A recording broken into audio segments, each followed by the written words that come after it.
एक मध्यम वर्गीय भारतीय घर। सुबह का वक्त, अलार्म बजता है, चाय उबलती है और एक शख्स अपना बैंक बैलेंस चेक करता है। चेहरे पर एक हल्की मुस्कान है क्योंकि कल ही सैलरी आई है और उसमें इंक्रीमेंट जुड़ा है। आपको लग रहा है कि आप जीत रहे हैं। कल रात आपके बैंक अकाउंट में जो नंबर फ्लैश हुआ वो पिछले साल के मुकाबले 10, 15 या शायद 20% ज्यादा है।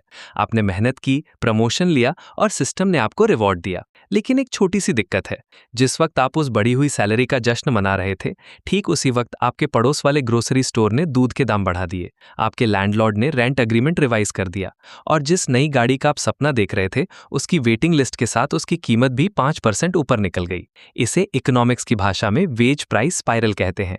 लेकिन असल जिंदगी में ये एक ऐसा ट्रेडमिल है जिसकी रफ्तार बढ़ती जा रही है और आप बस वहीं खड़े रहने के लिए पागलों की तरह दौड़ रहे हैं। आज बात करेंगे उस पावर की जो आपके पेचेक को कंट्रोल करती है, वेज इन्फ्लेशन। ये वो कहानी है जहां आपकी तरक्की ही आपकी सबसे बड़ी दुश्मन बन जाती है। चलिए एक पल के लिए पीछे मुड़कर देखते हैं। मान लीजिए आप एक कंपनी चलाते हैं, आपके पास 100 कर्मचारी हैं। अचानक मार्केट में महंगाई बढ़ती है। आपके कर्मचारी आपकी केबिन में आते हैं और कहते हैं, सर घर चलाना मुश्किल हो रहा है, सैलरी बढ़ानी होगी। आप एक अच्छे बॉस हैं, आप सबकी सैलरी 10% बढ़ा देते हैं। आपको लगता है आपने समस्या हल कर दी। लेकिन अब एक कड़वा सच, वो एक्स्ट्रा पैसा आसमान से नहीं टपकता। आपकी कंपनी का मुनाफा कम होने लगता है। अब आप क्या करेंगे? आप अपने प्रोडक्ट की कीमत बढ़ा देंगे। यही वो मोमेंट है जहां खेल बिगड़ना शुरू होता है। जब हर कंपनी यही करती है तो मार्केट में हर चीज महंगी हो जाती है और वो कर्मचारी जिसे आपने 10% हाइक दिया था वो अगले महीने फिर आपके पास आता है, क्योंकि अब महंगाई उसकी नई सैलरी को भी निगल चुकी है। इसे ही हम नॉमिनल वर्सेस रियल वेजेस का फर्क कहते हैं। नॉमिनल वेज वो नंबर है जो आपके ऑफर लेटर पर लिखा है। रियल वेज वो है जो असल में आप उस पैसे से खरीद सकते हैं। विडंबना देखिए, हम सबको लगता है कि ज्यादा पैसा मतलब ज्यादा अमीरी, लेकिन सिस्टम में जब बहुत ज्यादा पैसा एक साथ आता है तो पैसे की वैल्यू खुद गिर जाती है। आप एक बड़े नंबर के पीछे भाग रहे हैं लेकिन उस नंबर की ताकत कम होती जा रही है।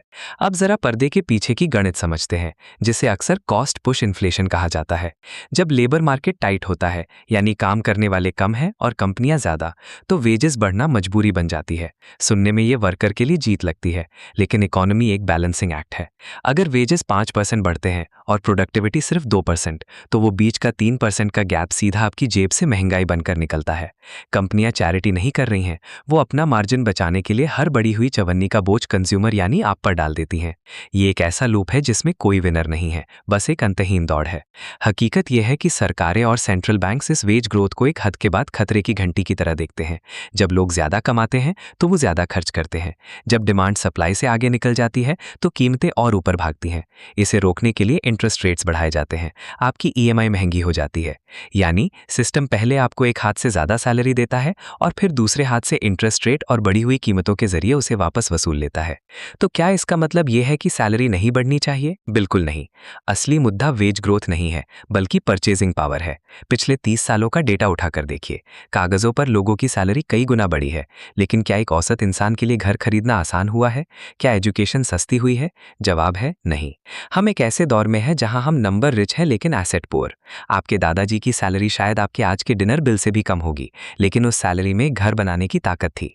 आज आपकी 6 अंकों वाली सैलरी एक अच्छे अपार्टमेंट की डाउन पेमेंट जुटाने में हाफ रही है। ये है वेज इन्फ्लेशन का असली चेहरा। ये आपको अमीर होने का एहसास देता है, जबकि हकीकत में ये आपकी मेहनत की वैल्यू को धीरे धीरे इरोड कर रहा है।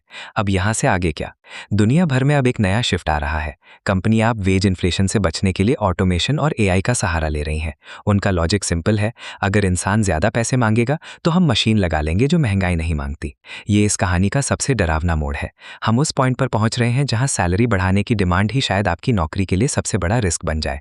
हमने एक ऐसा सिस्टम बनाया है जो ग्रोथ पर टिका है, लेकिन ये ग्रोथ खोखली है अगर इसके साथ आपकी बाइंग पावर नहीं बढ़ रही। हम बस नंबर्स के एक बड़े समंदर में डूब रहे हैं जहां लहरें ऊपर तो उठ रही हैं, लेकिन हम किनारे से और दूर होते जा रहे हैं। अगली बार जब आपको इंक्रीमेंट मिले तो सिर्फ बैंक बैलेंस मत देखिएगा, ये देखिएगा कि उस पैसे से आप आज कितना आटा, कितना पेट्रोल या कितनी जमीन खरीद सकते हैं। हो सकता है आपको पता चले कि आपकी तरक्की सिर्फ एक भ्रम है। सवाल ये नहीं है कि आपको कितना ज्यादा मिल रहा है, सवाल ये है कि जो मिल रहा है वो असल में कितना कीमती बचा है। क्या आप वाकई आगे बढ़ रहे हैं या आप सिर्फ उस ट्रेडमिल पर अपनी रफ्तार बढ़ा रहे हैं जो कहीं नहीं जाती? सोचिएगा जरूर। ऐसे और भी फिनांस रिलेटेड नॉलेज जानने के लिए वेल्दी अजीत चैनल को सब्सक्राइब करें, वीडियो को लाइक करें, कमेंट में बताएं कि आपको इसमें कौन सा पॉइंट अच्छा लगा और कौन सा खराब। मिलते हैं अगले वीडियो में।